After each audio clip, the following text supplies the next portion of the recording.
Muito bem, meus amados. Nós temos aqui um convite especial.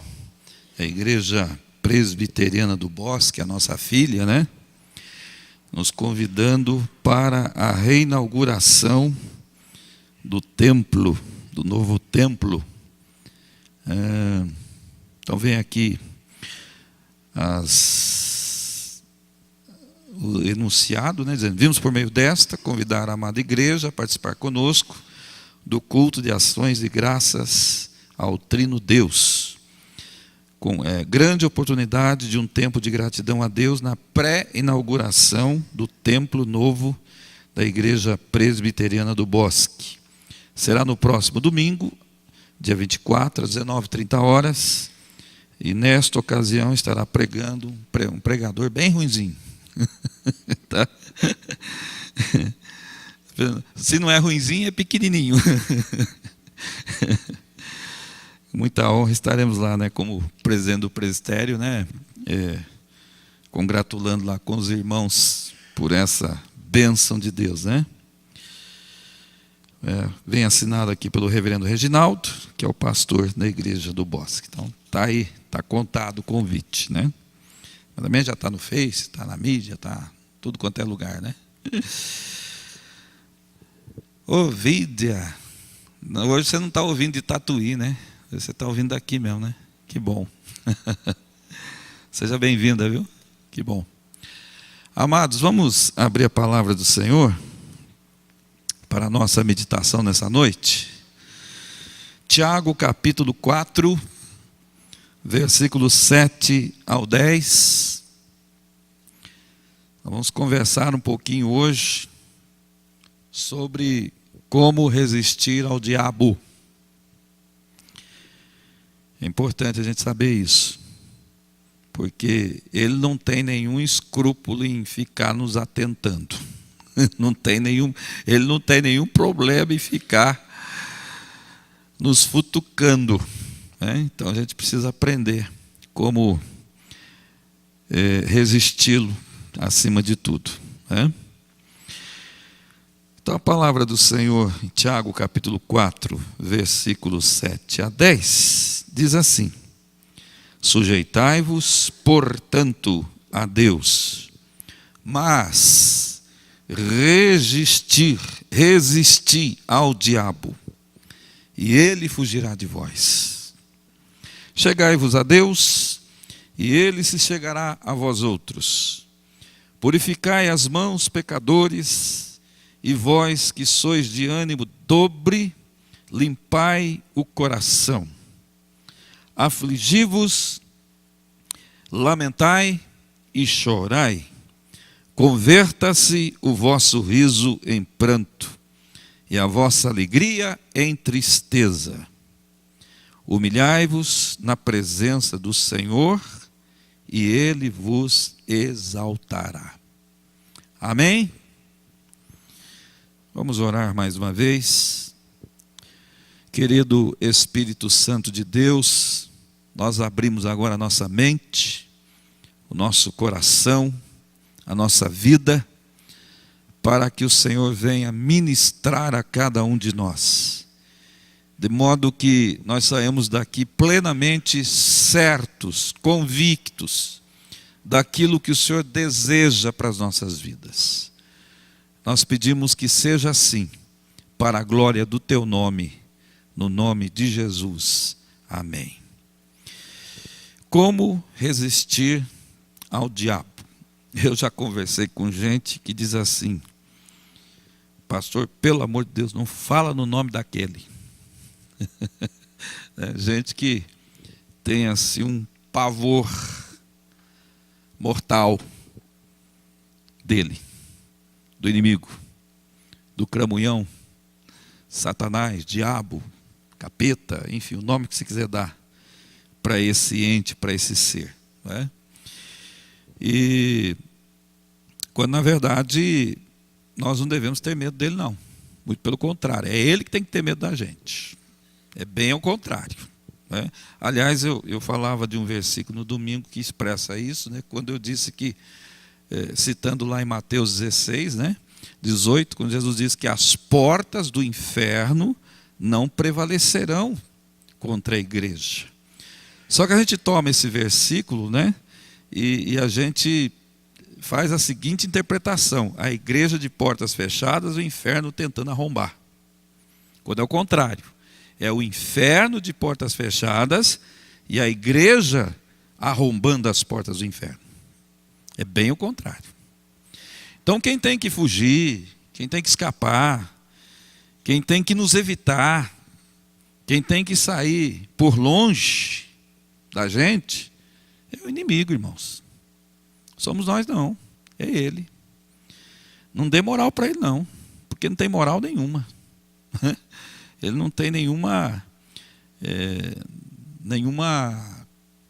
qualificação, se a gente pode usar um termo mais educado, digamos assim, para ficar impondo moral na gente, não, ao contrário. Aliás, é muito ao contrário.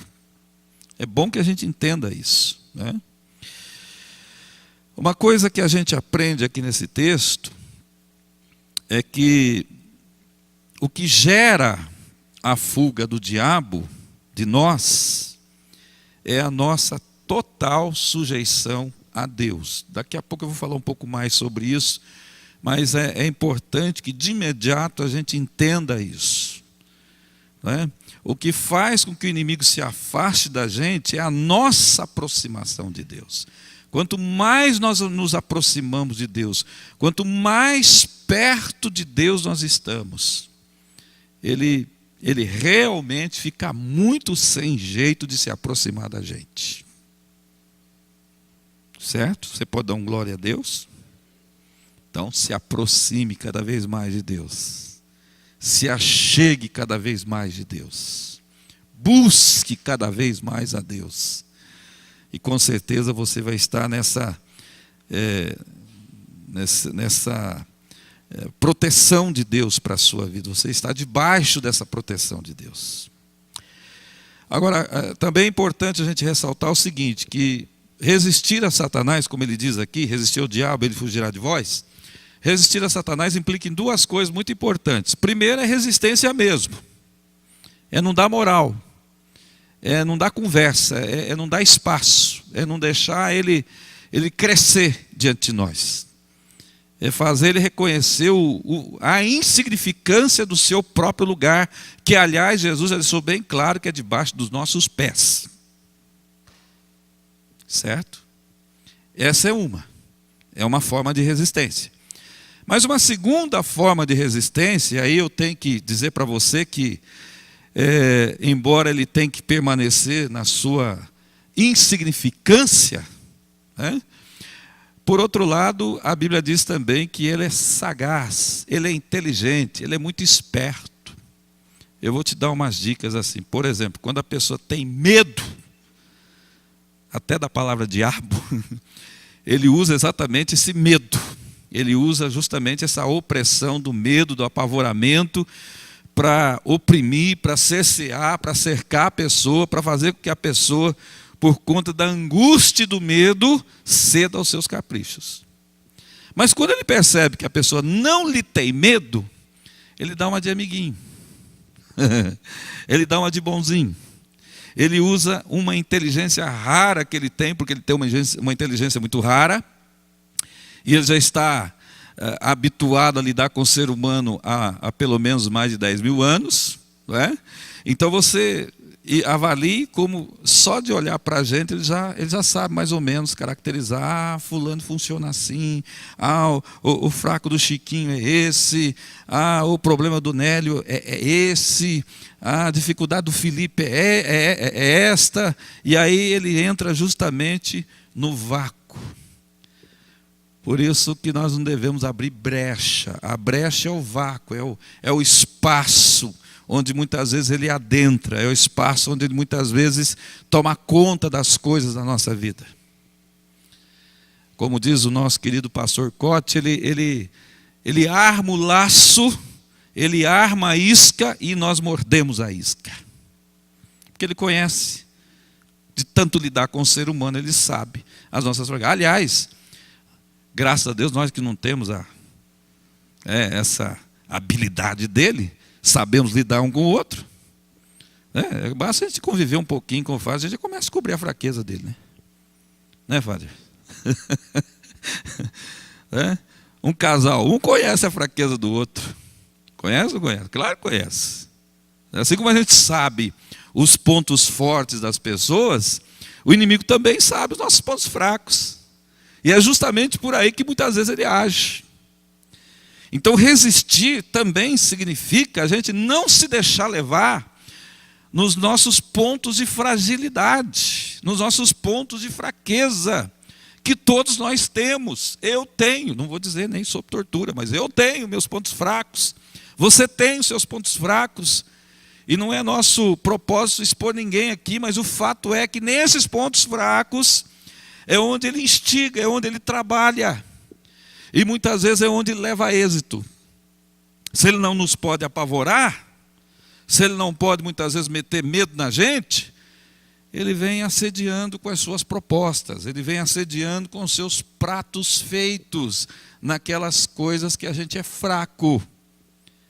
E claro, se a gente é fraco naquela área, evidentemente a fome que nós temos naquela área, e Tiago também fala disso, que muitas vezes nós pecamos, não só porque o diabo conhece os nossos pontos fracos, mas porque muitas vezes a nossa cobiça, o nosso desejo, os nossos sentimentos, os nossos impulsos nos traem. E porque os nossos impulsos nos traem, a gente cai. Pode perceber, presta atenção para você ver se você cai naquilo que você é forte. Aqui eu posso te dar um exemplo de mim mesmo, se me permite.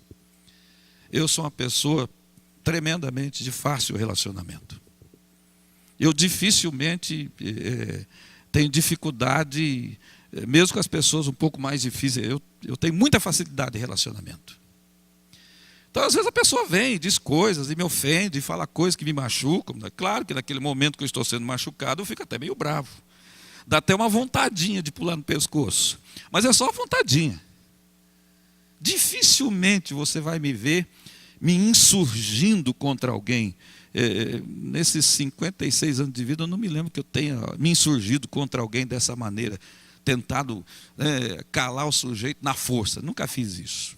Isso me torna melhor que vocês não, tá? Só estou falando de uma facilidade que eu tenho. Agora, por favor, não me provoque, tá? Tá? Pelo amor de Deus, não vai me provocar só porque eu disse isso.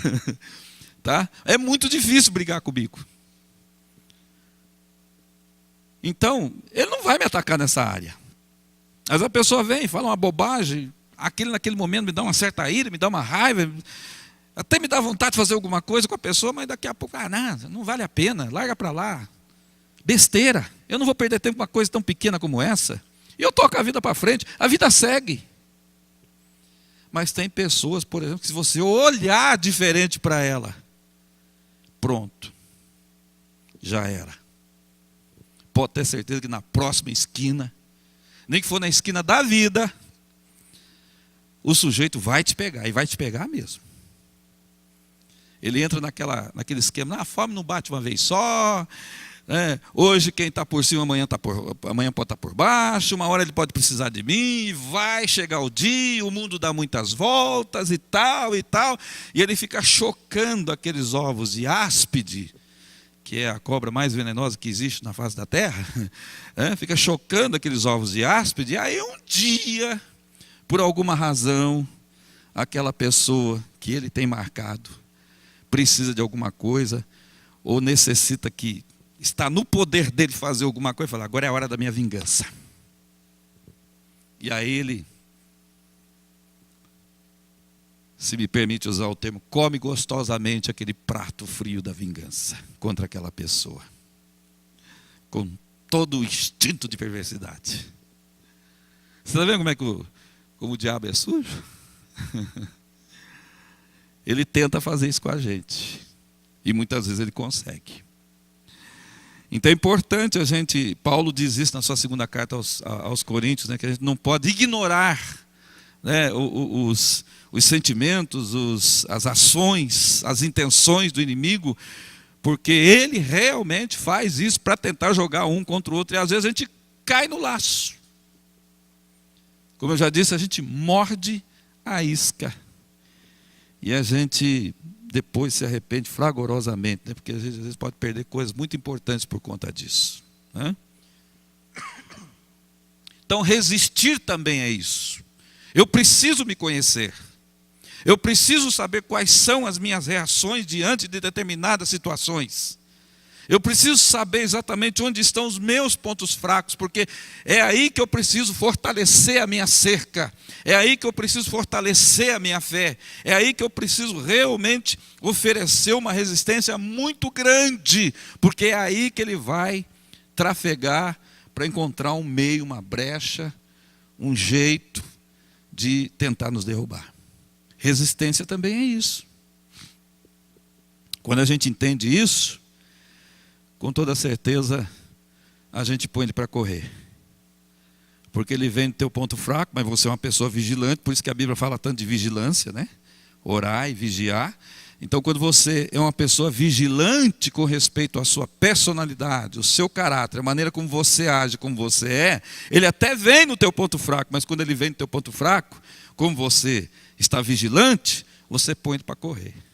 Ele não consegue... vou usar um termo técnico aqui, né? Depois eu explico. Ele não consegue lograr êxito. Ele não consegue ser vitorioso naquela área da nossa vida.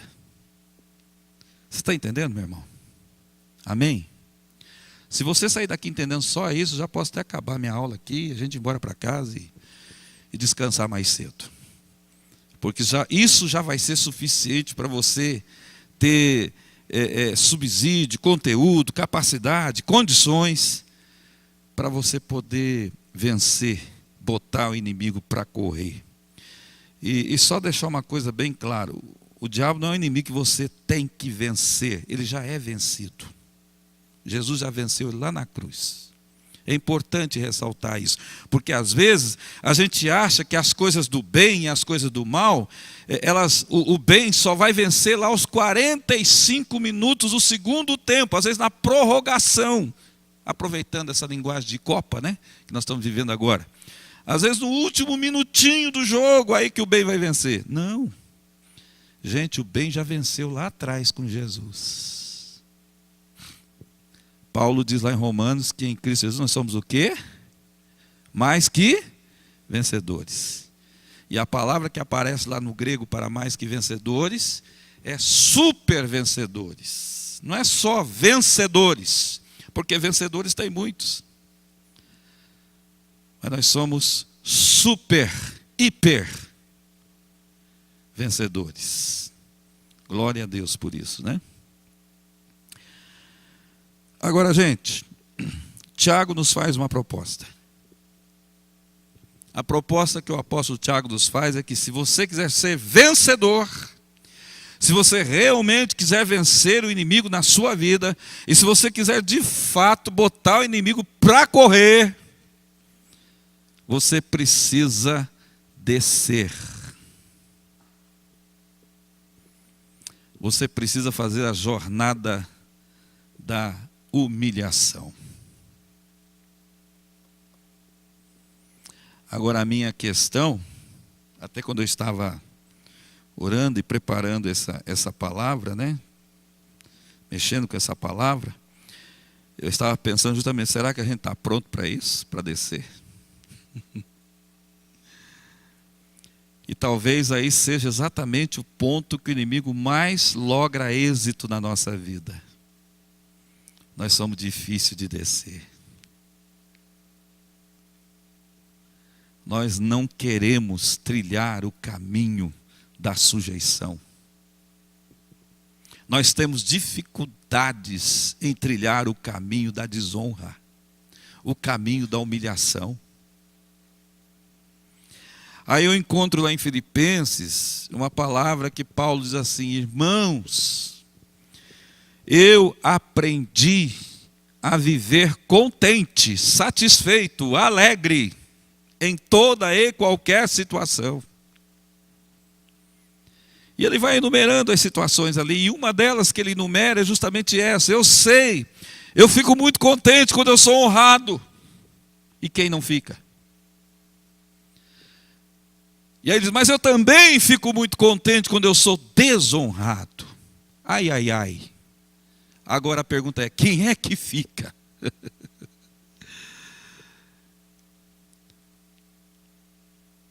Nós temos dificuldade em trilhar o caminho da desonra. E a desonra aqui, irmãos, a honra e a desonra, ela pode ser um conjunto de várias situações na nossa vida. Pode ter a ver com cargo, com funções, com bens, uma série de coisas. Coisas que hoje você tem e isso te traz uma certa posição, um certo status, mas daqui a pouco você não tem. Coisas que de repente hoje você está por cima, está num cargo, está numa função, manda em todo mundo te respeita, todo mundo te obedece, como aliás o próprio Jó vai expressar na sua experiência, ele que foi terrivelmente atacado por Satanás. Gente, as pessoas na rua se curvavam para me respeitar, as pessoas me pediam conselhos, as pessoas vinham até mim quando precisavam saber de fazer algumas coisas. Hoje eu estou aqui, na desonra, abandonado, doente. Então eu diria assim, se isso aconteceu com Jó, se isso aconteceu com Paulo, por que isso não aconteceria com Levi? Por que isso não aconteceria com Juca? Com a Ovídia? Com o Paulinho? Com o pastor Edenilson? E não vai dar tempo de citar o nome de todo mundo. Está entendendo? Quem está debaixo desse céu que nós estamos vivendo aqui, está sujeito a tudo isso. Tem tempos que é bonança, que é bênção, que é honra, todo mundo correndo atrás de você, e te convidando para os churrascos da vida, e etc e tal, o teu nome está bombando por aí. Mas tem época que ninguém lembra de você, nem para comer um miojo. Não sei porque o Espírito Santo me levou a falar isso, mas provavelmente tem alguém aqui no deserto, né? Tem alguém aqui vivendo o tempo da desonra, né? Espero o final. Porque lá no fim da descida tem uma revelação de Deus tremenda para a nossa vida. Essa escada descendente, domingo eu falava da vida ascendente do cristão, né? Daquele que sobe. Hoje eu estou falando o contrário, daquele que desce. Então a vida descendente, a escada descendente do cristão, aqui no texto tem 7 degraus. 7 degraus. Primeiro, versículo 7. Sujeitai-vos, portanto, a Deus. E a palavra sujeitar-se significa abrir mão do meu próprio governo para sujeitar-me ao governo de Deus. Ah, pastor, mas eu tenho os meus sonhos. Ah, pastor, mas eu tenho os meus projetos. Ah, pastor, mas eu tenho os meus planos. Bom, você tem que escolher o que você quer fazer da vida. Você vai continuar seguindo os teus planos, você vai continuar seguindo os teus projetos, você vai continuar seguindo os teus sonhos, ou você vai abrir mão dos teus planos, abrir mão dos teus sonhos, abrir mão daquilo que você acredita como algo bom para a tua vida, para seguir o governo de Deus. Sujeitar-se a Deus. Quer dizer, Deus, não é agora o que eu quero, mas é o que o Senhor quer. Isso pode parecer assim simples, irmão, mas não é não.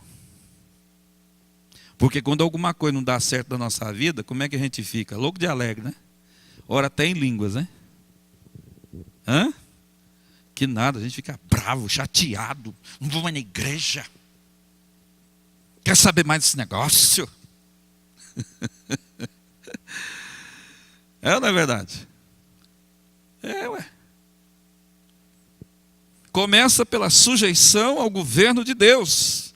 Mas sujeição ao governo de Deus significa, eu vou abrir mão do meu próprio governo. Eu não me governo mais. Quem manda em mim não sou eu mais. Quem manda em mim é Deus.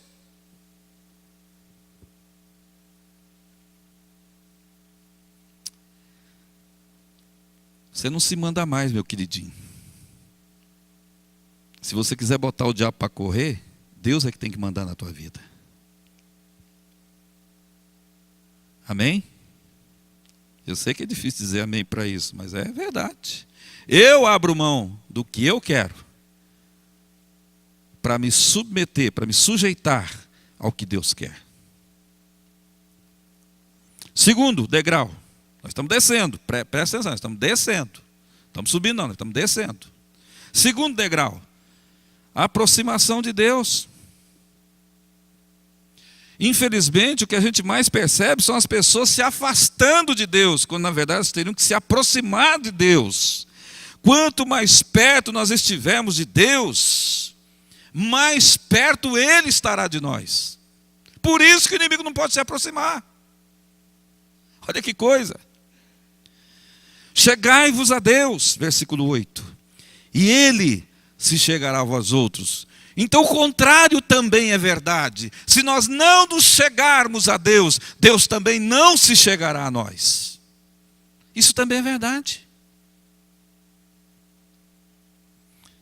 Só que às vezes a gente não se chega para Deus e a gente acha que Deus tem que continuar tendo a obrigação de nos sustentar, de nos suster, de nos ajudar, de nos abençoar, de fazer tudo que a gente precisa. Gente, Deus não funciona dessa maneira. A nossa relação com Deus, ela é bilateral. O que é uma relação bilateral? Está vindo de lá para cá? Sem dúvida nenhuma, porque Deus não falha, nunca.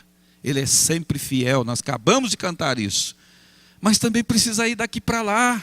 Agora a minha pergunta é, o que está indo daqui para lá? O que está indo daqui para cima? Talvez esses bancos vazios seja um sintoma do quanto nós estamos de fato querendo buscar Deus. Tirando os que trabalham, os que estão doentes, os que estão velhinhos, os que têm dificuldades e problemas na sua vida, tem uma outra galera aí que não tem nada para justificar e não está aqui. Desculpa você estar ouvindo isso, porque você está aqui, então você não precisa ouvir isso. Mas vamos combinar. Nós somos ruins demais para buscar a Deus. Nós somos falhos demais para buscar a Deus. E às vezes, na melhor das hipóteses, quando a gente busca a Deus quando o trem está apertado para o nosso lado. Ah, meus irmãos, aí o sujeito quer fazer vigília até 3 horas da manhã, até importuna a gente. Pastor, tem como ir lá 3 horas da manhã fazer vigília? Porque eu estou precisando. Então vai você. Eu dou a chave, você vai. Percebe como a gente é? Aproximar-se de Deus. Não é só no sentido de, eu estou aqui. Mas é uma aproximação efetiva. A gente realmente desejar que Deus perceba claramente que nós estamos aqui por causa dEle. Acima de tudo. Amém? Terceiro degrau. Ainda no versículo 8. Chegai-vos a Deus, Ele chegará a vós outros. Purificai as mãos, pecadores. Isso fala de mudança de atitude.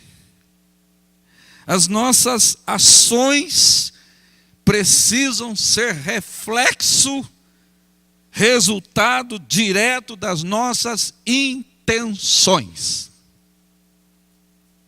Até porque, eu não sei quem disse isso, mas foi muito feliz quem disse, de boas intenções, o lado de lá está cheio. Eu não dou muito crédito para gente que chega para mim e fala assim, pastor, eu quero, eu pretendo, eu desejo, eu gostaria. Eu gosto de gente que às vezes não fala muito, mas faz. Como diz o Tegla, fala muito, né? Tem gente que fala muito, né? Porque a partir de hoje eu tenho um desejo muito grande, todas as quartas-feiras. Então, não fala, vem. Porque se você vir, eu vou ver que você veio. A partir de hoje, eu tenho um desejo tão grande de trabalhar na igreja, eu quero assumir um tal ministério aí que a gente vê que está precisando de gente para ajudar e não tem muita gente, então, eu queria tanto. Não queira, então venha e faça. Não fica nas intenções.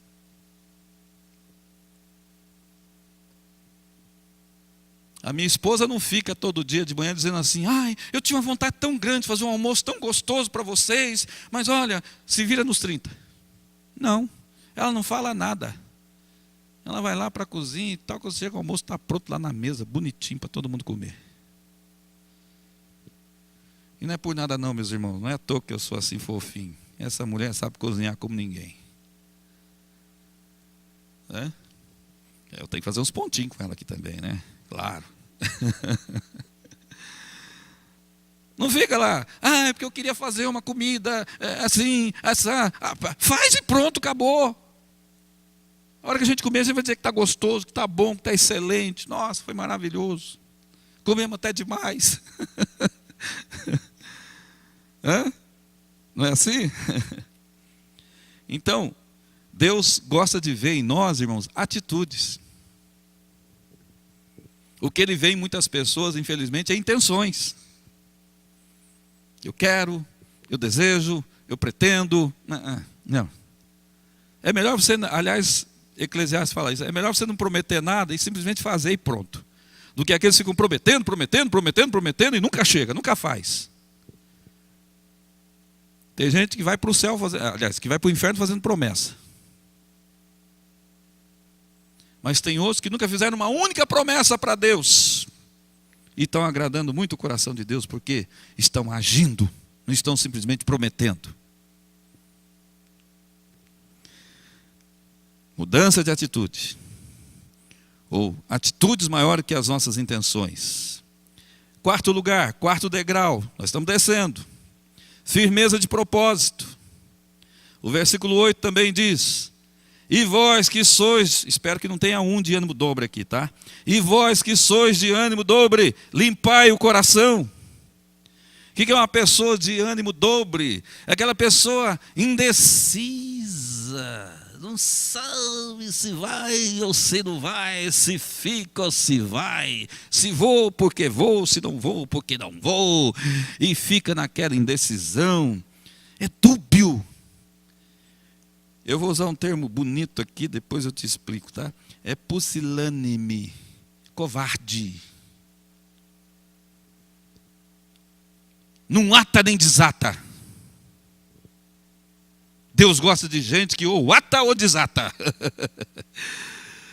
Gente que tem firmeza de propósito no seu coração. Por isso, limpe o coração. Não deixa nada desviar o foco de Deus na sua vida. Irmãos, uma coisa que a gente tem que perguntar todo dia quando a gente levanta da cama: Deus, quais são os teus propósitos para a minha vida hoje? Porque não é possível que eu estou vivendo aqui todos esses anos apenas para passar o tempo, para marcar espaço, para ocupar espaço. Não. Deus tem um grande propósito na nossa vida e Ele quer cumprir isso. Amém? Quinto degrau. Quebrantamento de coração. Olha o versículo 9 agora. Afligi-vos, lamentai, chorai.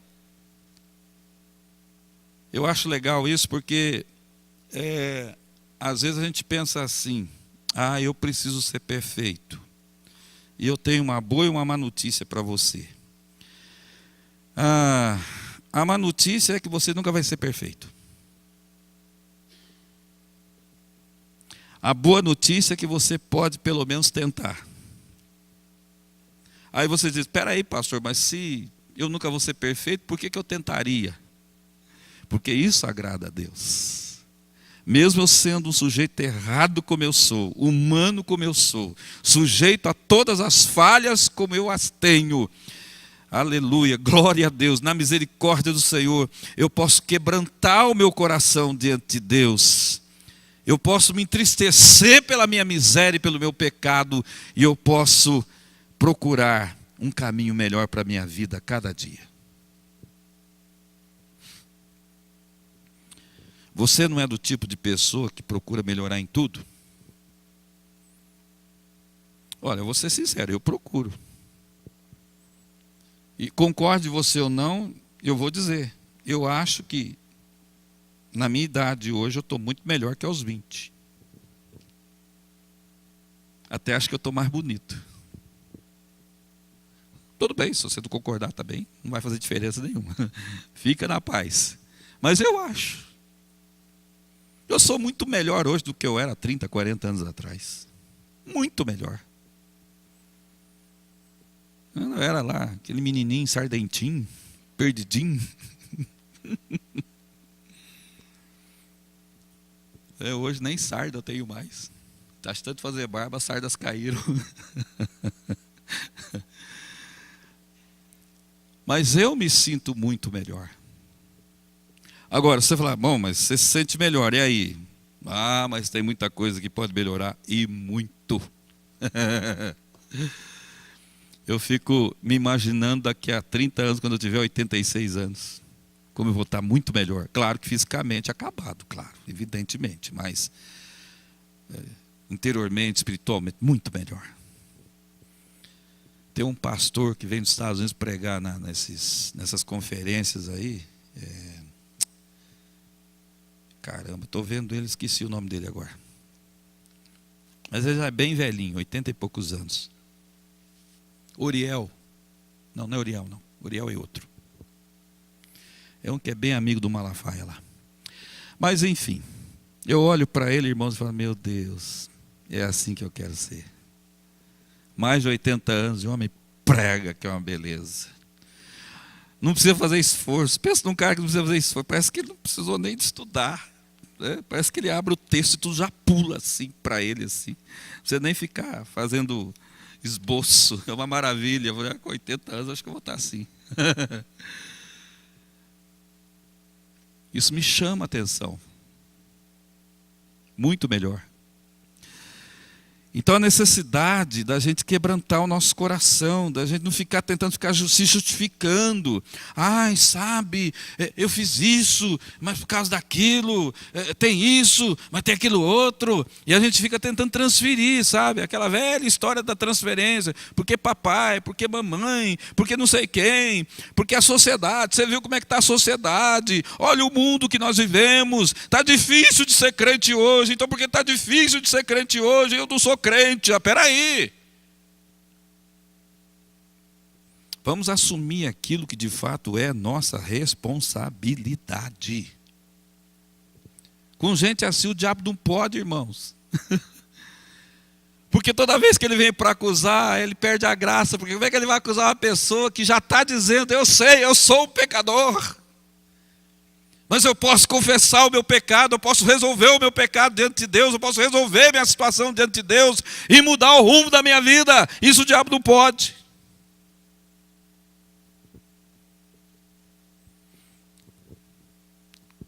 Conta a história que uma vez Martim Lutero estava orando, ele era um homem de oração. Diz que o diabo se apresentou diante dele e trouxe uma lista enorme de todos os pecados que ele tinha cometido, que ele cometia e que possivelmente ainda cometeria enquanto vivesse. Aí o Martim Lutero pegou aquela lista, olhou, é verdade, todos esses pecados aqui são meus, não posso negar e nem justificar nenhum deles. Mas aí sabe o que ele fez? Ele pegou uma caneta de tinteiro, né, vermelha, e escreveu assim: o sangue de Jesus me purifica de todo pecado. Perdeu a graça. O diabo teve que cair fora. Vai acusar Lutero do quê? Quem que vai ser louco de acusar um justificado por Jesus?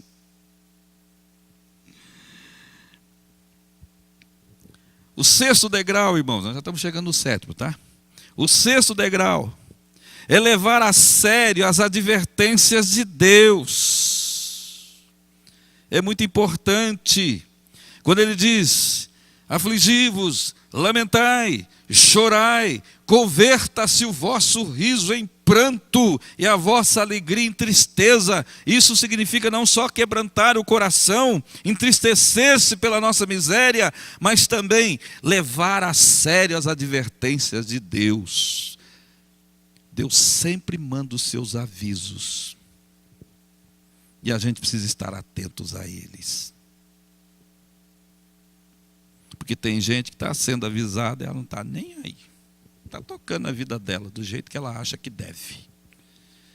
E cai naquela fantasia, porque isso é o diabo que plantou no coração dela também muitas vezes, cai naquela fantasia, naquela ilusão de que, no final das contas, todo mundo vai passar de ano, todo mundo vai para o céu. Nananina, não. Não é assim que funciona, não.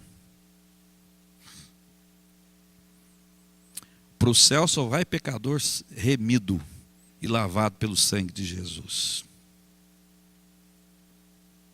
Pecador que não é lavado e não é remido pelo sangue de Jesus, infelizmente não vai para o céu. Vai para o outro lado. A Bíblia é clara nesse sentido, irmãos. E a gente precisa levar a sério as advertências de Deus para as nossas vidas. Aí quando você chega lá no último degrau da desonra, da sujeição, olha o que ele diz no versículo 10. Não precisa nem comentar, só citar. Humilhai-vos, pois, na presença do Senhor, e Ele os exaltará. Eu vou usar um termo moderno, que a gente vê muito ultimamente, com todo o respeito que eu tenho para com Deus, porque é isso mesmo que Ele faz. Deus é o nosso maior marqueteiro. Você sabe qual é a função de um marqueteiro? Quem usa muito marqueteiro é político. Quando ele precisa que alguém fale bem da imagem dele, né, posicione ele como uma pessoa honesta, sincera, que executa, que faz, que é aquela pessoa que realmente, se entrar lá, vai resolver o problema do Brasil. Isso tem muito a ver com marketing. Tem muito a ver com quem está construindo a imagem daquele indivíduo na mídia, na internet, na TV. E você já vai ouvindo aquele camarada, né? Por exemplo, tem um certo, não vou dizer o nome, evidentemente, que nós estamos sendo filmados, né? Mas tem um certo candidato aí que está sendo apresentado como um honesto, que vai resolver o problema do país, que vai chegar lá e vai fazer e arrebentar, que tudo aquilo que não se fez antes agora vai ser feito. E essa é a imagem que está sendo trabalhada em torno dele. E você escuta as entrevistas que ele dá, é sempre nessa direção e tal. Resultado, está com 40% de intenções de votos. Provavelmente vai ser eleito presidente da República. Tomara a Deus que os marqueteiros não estejam só fazendo propaganda dele, mas estejam realmente falando daquilo que é verdadeiro nele. Porque se ele for o nosso presidente, estamos feitos realmente. Amém. Glória a Deus por isso. Mas se for só marketing, se for só propaganda, e o que é pior, propaganda enganosa, vai ser uma decepção para todo mundo. Mas o nosso assunto aqui não é a eleição do dia 7 de outubro. O nosso assunto aqui é o que Deus faz com a gente. Quando você se humilha, vou me colocar também, quando nós nos humilhamos, quando nós nos sujeitamos, quem nos exalta, quem faz o nosso marketing, quem faz a nossa imagem, é Deus. Deus te coloca na honra. Eu te dou 3 exemplos. José, lembra de José? Do Egito? Conhece bem a história dele, né? Davi, lembra de Davi? Gente, Davi era tomador de conta de ovelha. Quando, ainda que fosse por sonho, que um tomador de conta de ovelhas poderia vir a ser rei de Israel? Nunca. Bom, nunca para nós, mas não para Deus. Davi foi o maior rei que Israel já teve. Até hoje ele é amado e lembrado em Israel. Até hoje. Depois desse, talvez Salomão. E o outro é Daniel. Foi como imigrante, como muitos que vão para os Estados Unidos, para a Rússia, outros lugares aí, Europa. E lá ele cresceu, e lá ele se tornou primeiro-ministro. Ele se tornou um grande governante, de confiança dos maiores imperadores do mundo na época. Olha o que Deus faz. Deus tira alguém do anonimato, Deus tira alguém que está escondido, que ninguém vê, que ninguém dá valor, nem a família, às vezes, aqui no caso de Davi, nem a família dá valor. No caso de José, foi vendido pelos irmãos, você conhece a história, e de repente o camarada é jogado lá em cima. José foi governador do Egito, Davi foi rei de Israel, Daniel foi primeiro-ministro dos 3 impérios que ali aconteceram na história da humanidade naqueles dias.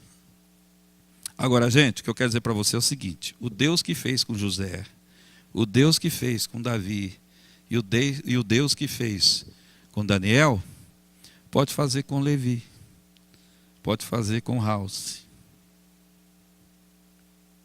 pode fazer com a Lisa. Quem que eu não citei o nome ainda hoje aqui? Com a Tatiane. Ô Neto! É, Netão? Chiquinho. Com a dona Eva. Esse é o nosso Deus. Você não precisa ficar cavando fama, cavando para que as pessoas te reconheçam. Porque às vezes a gente faz o contrário, a gente fica tentando se sujeitar às pessoas. Desculpa o termo que eu vou usar aqui, eu não gosto desse termo, mas até eu vou usar um termo mais clássico. Fica tentando bajular as pessoas, para ser amado pelas pessoas, muitas vezes, para ser entendido, para ser compreendido pelas pessoas. Você não precisa disso. Quem te honra é Deus. Se tem um tempo que Ele deixa você na obscuridade, debaixo do manto da invisibilidade, ninguém vai te ver. Você pode fazer de tudo para aparecer, ninguém vai te ver. Mas quando Deus tira do manto da invisibilidade e te coloca numa posição de honra, todo mundo vê e tem que reconhecer o que Deus tem feito por você. Aí o diabo olha para a gente assim, Darcy, e pensa assim: Deus o livre meter com um cara desse, estou lascado. Ele ele foge. Porque ele sabe que com gente assim, ele não vai poder tirar farinha nenhuma. Eu sou desses. E você? Você também é desses? Então diga aí para o teu irmão: eu também sou desses. Por isso que eu estou aqui hoje. Com esse frio, caindo neve lá fora. Mentira, né, irmãos? Não está caindo neve coisa nenhuma. Já teve dias mais frios. Mas você é desses. E é desses que Deus gosta. É esses que Deus abençoa. Amém? Resistir ao diabo. Você falou errado. Resistir ao diabo e ele fugirá de nós. Entra nesse negócio, irmão, de uma vez. Vamos ficar em pé para a gente orar.